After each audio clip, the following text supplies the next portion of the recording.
How to play Brawl Stars on PC. So hello everyone, so in today's video, I will show you guys on how to play Brawl Stars on your PC. So without further ado, let us begin. So the first thing that we need to do is to just open up your web browser and then just search up for BlueStacks.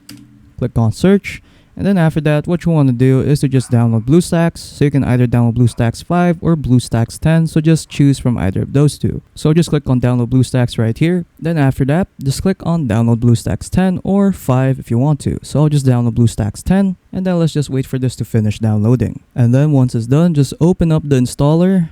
Just click on yes. And then what you want to do is just click on update right here. Click on I agree.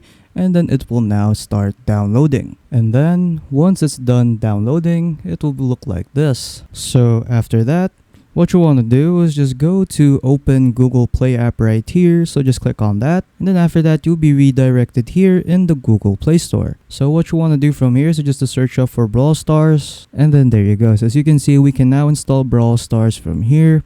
So just click on install. And then there you go. It will now start installing. And then just wait for that to finish, and then you can now open it up and then just log in your Supercell account if you have one. So yeah, that's pretty much it on how to play Brawl Stars on your PC. So if you found this video helpful, don't forget to leave a like and subscribe.